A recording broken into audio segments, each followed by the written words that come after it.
I made a video earlier in the year called Dating in 2025 Has Been Brutal. Well, here's the sequel, and it turns out it can get worse. I'm at a point where I'm not even upset anymore. I almost find it kind of funny myself in an ironic way. So, just to recap, January 1st, I went on the first date of the year with someone I was talking to for a few weeks. I took her out for a nice dinner and gave her a bouquet of roses upon leaving, with the disclaimer that I wanted her to have a good start to the year, regardless of her interest in going on another date. I could tell from her body language during the date she was completely uninterested in the date. I was kind of bummed out about that given we were talking back and forth for a while, and I was excited at the prospect of, dating this woman. After this, I wound up meeting somebody else, volunteering, serving the homeless. I asked her on a date. We went for a walk around a lake on a college campus nearby, and we talked for an hour. We hugged goodbye, and she told me she had a good time. I followed up afterwards to set something up again, and she told me she didn't realize it was a date.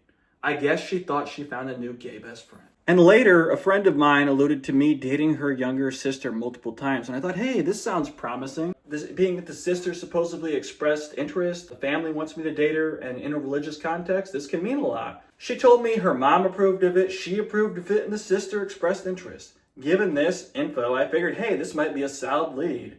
I know her siblings fairly well. She's feminine, beautiful, comes from a good family, and seems to have solid values, which is all I really want in a woman. I ask her out, she tells me she'll pray on it, and ultimately declines.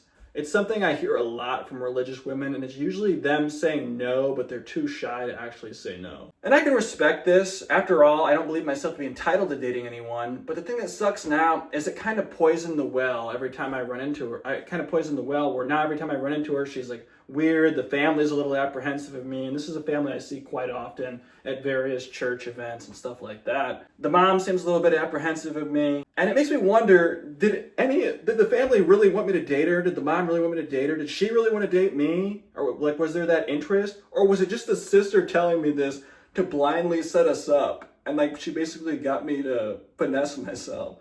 Either way, it kind of poisoned the well, and it's unfortunate. And I got kind of excited for nothing. After that, I wound up meeting someone in person at a dance. We wound up going on one date. Went for a long walk, visited a craft store where we waited for the reservations to open up at the restaurant I was taking her to, and we followed it up with a steak dinner. It went well. She told me she enjoyed it. Ultimately, she told me she just didn't find me that attractive, so she declined to go on a second date. Now, she didn't tell me this immediately, but as I got to know her more during the following couple of months, that's ultimately why she said she declined a second date. She wound up dating one of my friends who later broke up with her. After this, she started asking for my advice on different guys in my friend group she was interested in. We would talk almost every night for several months, but she insisted she wasn't interested in dating me. I would ask her advice on what I could do to improve, and I wasn't even trying to get with her, genuinely. I just found a lot of value in this mutual exchange, and I figured, hey, this could be a good opportunity for me to really hone in my dating skills and just become a better man. And I really enjoyed her company as a friend. We would meet up, talk on the phone for hours, go on hikes together, and eventually she wound up asking me out. I told myself I'd say no if this ever happened given the circumstances, but I didn't have many options otherwise, so I figured, hey, I'll give it another shot. She wound up breaking up with me via text, giving me COVID, and then ghosting me after a week. Yeah. She told me the reason she wanted to end the relationship was that we were too affectionate and things moved too fast. Mind you, again, context really religious. Keep in mind, all we did was kiss and cuddle, and I asked for her consent both in words and observing her body language. She told me yes, and her body language said yes as well. And she had no problem after the date. She even texted me saying that she had a great time. And it makes me wonder, was this genuine, or was it just her trying to blame me for her wanting to end things? For the next 2 months or so, I was pretty down given what happened because I really did like this girl and I really liked spending time with her, and I was kind of bummed out because we were boyfriend and girlfriend. I actually saw her recently at church, and I tried to talk to her not because I wanted to get back together, but just to get some healthy closure and not have it be awkward every time we see each other, given we're in the same social circles. She turned her back to me immediately and walked away when I tapped her on the shoulder and said, hey. And that's kind of how my year for dating has gone.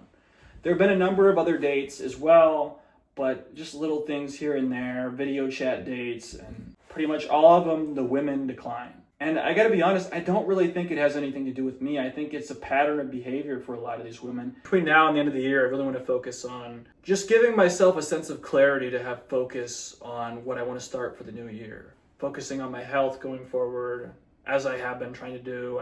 I stumble with that from time to time, but I have been continuing to make progress. But yeah, just getting that focus, just getting rid of all the distractions so that come January 1st, I can really just go all in and become the best version of myself and hopefully get some more success with dating in 26 than I did in 25. Because this was by far been the biggest disaster year. But like I always say, I still haven't given up and I'm still thankful for your guys' continued support. Thanks.